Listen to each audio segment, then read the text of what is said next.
Would you panic if you happen to swallow a single edge razor blade?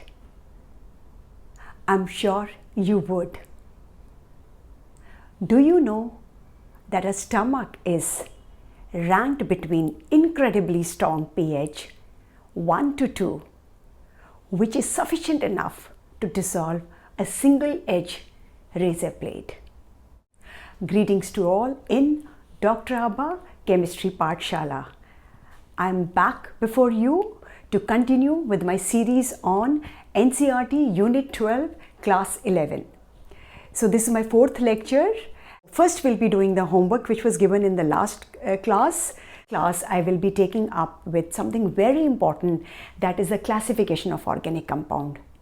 Organic compounds are humongous when it comes to the numbers. It becomes very easy if we organize the organic compounds like open chain, closed chain, aromatic, aliphatic, alicyclic. So we will be doing the classification and we'll be just navigating through homologous series and function groups. Homologous series and function groups you've already done in class 10th. So it's only, we'll be brushing up these topics. And of course, first we'll be discussing the homework which was given to you. So I hope you're religiously following the lectures and you're making notes of them, because otherwise if you skip in between one or two lectures, the purpose will be defeated, right? So let's straight dive into. I had given you 4 structures और मैंने एक 4th structure आपको स्वास्तिका दिया था. If you remember, this was the 4th structure. But मैंने इसका discussion कर लिया था पिछली क्लास में, राइट. बट इन स्ट्रक्चर्स को मैंने डिस्कस नहीं किया. 1 2 3 को डिस्कस करते हैं क्लास. सिर्फ मेरे को आपको इसके कंडेंस फॉर्मूले बताने हैं. मैंने क्या बताया था आपको इसके कंडेंस. तो फर्स्ट का कंडेंस फॉर्मूला क्या होगा, आप देख रहे हो, आपका ये 4 एक क्लोज स्ट्रक्चर है, एक स्क्वायर टाइप का है, तो इसमें चारों में एक एक कार्बन होगा, राइट. और इनको आप क्लोज कर दोगे, राइट, ठीक है. और इसके बाद यहाँ पर एक कार्बन, क्योंकि एक ड्रॉप है तो कार्बन के साथ एक डबल बॉन्ड होगा. इसके बाद स्ट्रक्चर बिल्कुल क्लियर है, NH2. But this is not the complete structure. क्यों कंप्लीट स्ट्रक्चर नहीं है? क्योंकि इसमें हाइड्रोजन मिसिंग है. कार्बन की सारी वैलेंसीज सैचुरेटेड नहीं है, तो उन वैलेंसीज को सैचुरेट करने के लिए हम बॉन्ड नहीं लगा सकते, क्योंकि बॉन्ड जहां जहां लगाना था वी ऑलरेडी एडेड.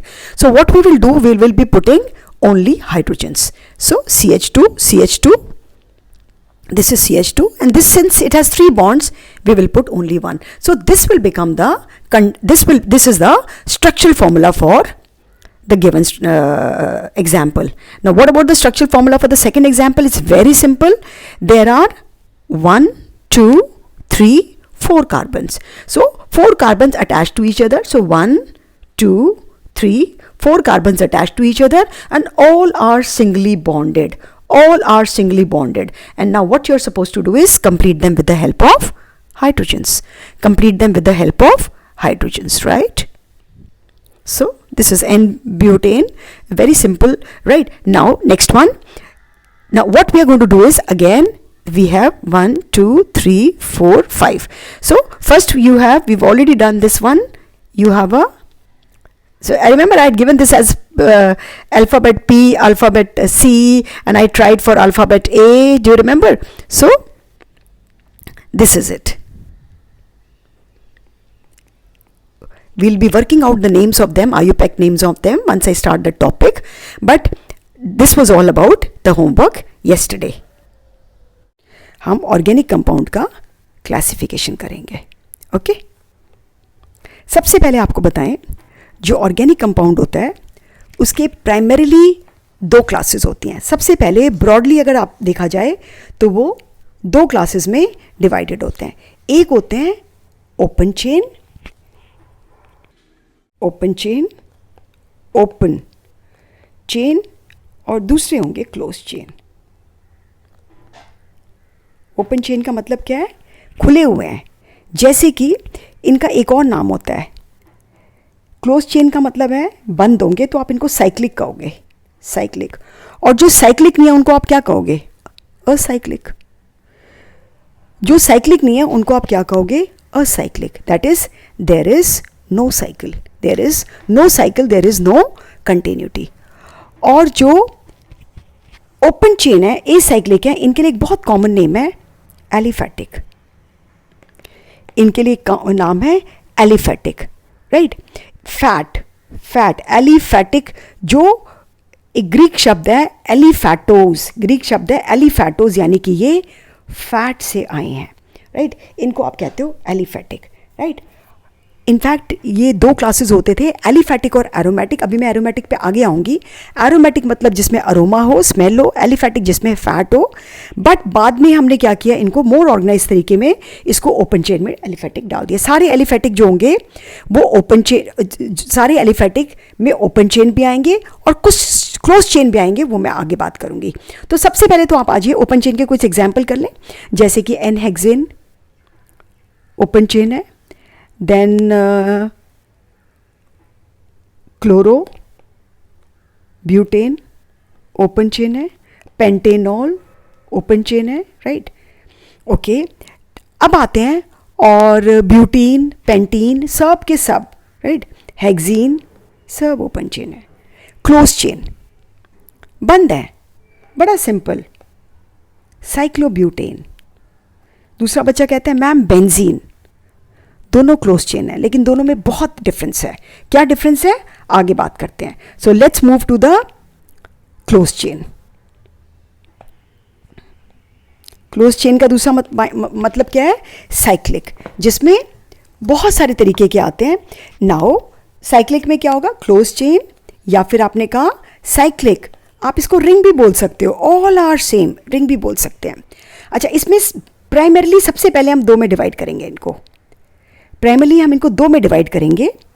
एक ऐसे जिसके अंदर सिर्फ कार्बन और हाइड्रोजन होंगे, जिनको आप कहोगे कार्बन के कार्बो साइक्लिक, कार्बन के साइकिल। और अगर all of them are alike, you call them homo means all are same, homocyclic, they are one and the same, right. For example cyclohexane, for example cyclohexane, for example cyclobutene. इसमें क्या है, सब carbon है। ये हो गया आपका carbocyclic और होमोसाइक्लिक, सेम तरीके के हैं, राइट। अच्छा, एक और है, ठीक है, एक और है आपका हेट्रोसाइक्लिक,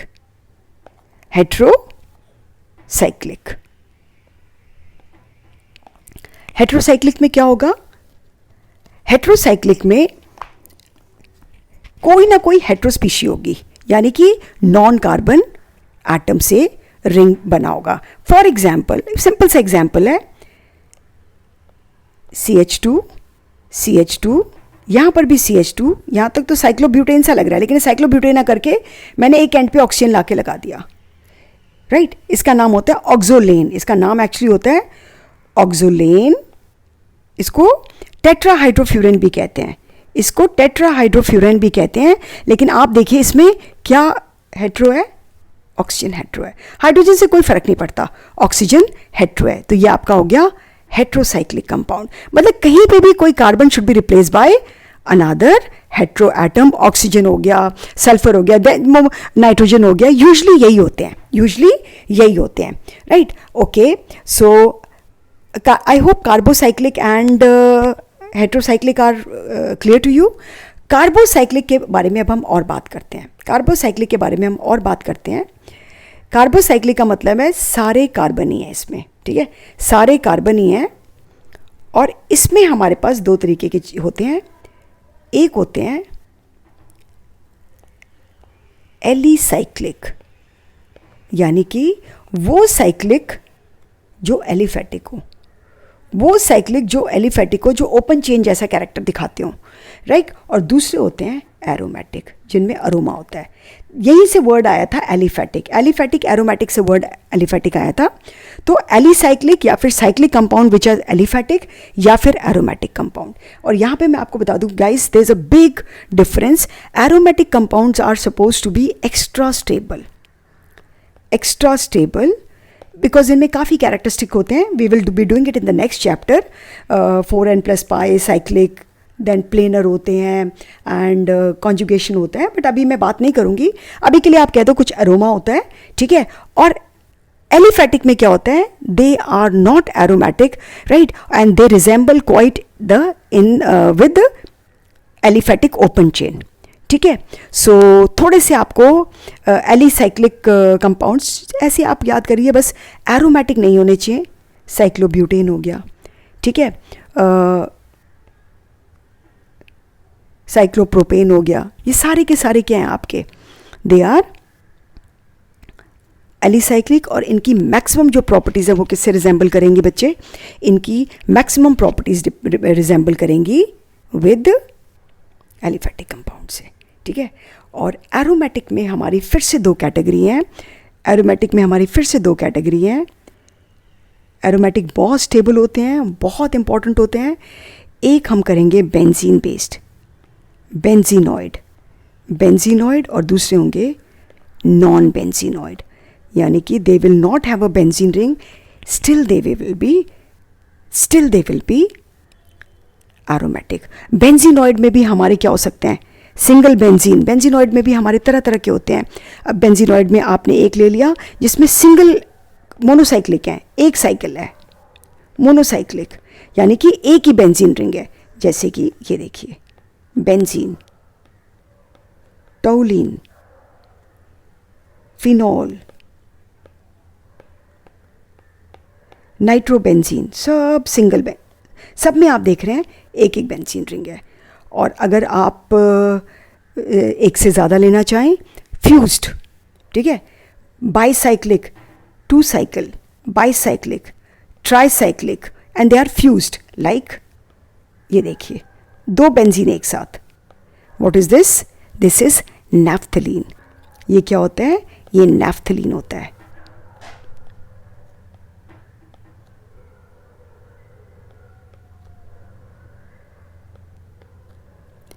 एंथ्रासीन, ये आपका क्या हो गया, एंथ्रासीन, राइट। इस तरह से फ्यूज्ड होते हैं। और एक होते हैं जो फ्यूज ना होके अलग अलग से, जैसे एक बेंजीन ये है और एक बेंजीन रिंग ये है, ठीक है। और ये दोनों इस तरह से जुड़ी हुई हैं अपने आप में। कैसे जुड़ी हूँ, ये इस तरह से जुड़ी हैं। इन्हें आप कहते हो, इसे आप कहते हो बाइफिनाइल या डाइफिनाइल। ये भी क्या हो गया, आपका बेंजीन बेस्ड है। और अब आप आ जाओ गाइस, अब आप आ जाइए नॉन बेंजीनॉइड। अब आप आ जाइए नॉन बेंजीनॉइड। ऊपर स्पेस थोड़ा कम है बट फिर भी मैं ट्राई करूँगी। इसमें बेंजीन रिंग नहीं होगी, इसमें बेंजीन रिंग नहीं होगी, राइट। और अभी आपको शायद समझ नहीं आएगा क्यों ये नॉन बेंजीनॉइड और एरोमेटिक हैं। ये this you will only understand when we do certain aromatic compound. जैसे मैंने बना दिया साइक्लोप्रोपिनाइल कैटायन, फिर मैंने बना दिया, मैंने साइक्लोपेंटेन लिया और मैंने इसका डाइन बनाया, और फिर मैंने इनाइल एनायन। ये सब के सब नॉन बेंजीनॉइड है। We'll be doing them in detail when we do the aromaticity of the benzene. अभी के लिए सिर्फ I think what you need to know is how are they classified. I hope the classification is fine with you. अब now I'm giving you certain examples and आप इसका classification ये कौन सी class में आएंगे प्लीज़ आप इसको ज़रा कमेंट बॉक्स में बताएंगे। Okay, examples are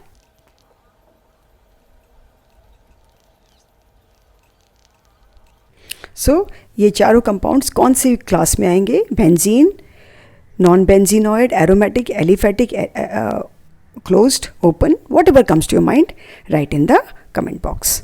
functional group and homologous series, very basic topic of class 10th but they are given in 11th standard book also, तो 1 मिनट कर लेते हैं, है ना। So what is a functional group? functional group होता है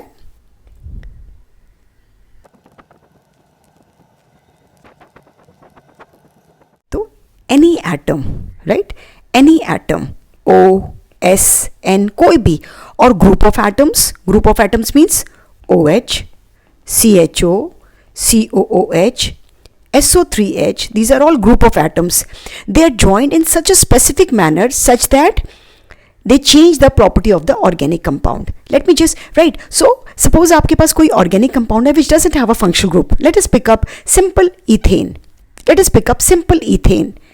Right, in ethane we replace one hydrogen and we replace it by an atom called Cl. Now what happens? This becomes a functionality. This becomes a functionality. Similarly, you can replace more than one also. Again, I'm replacing one and I'm adding a set of heteroatoms.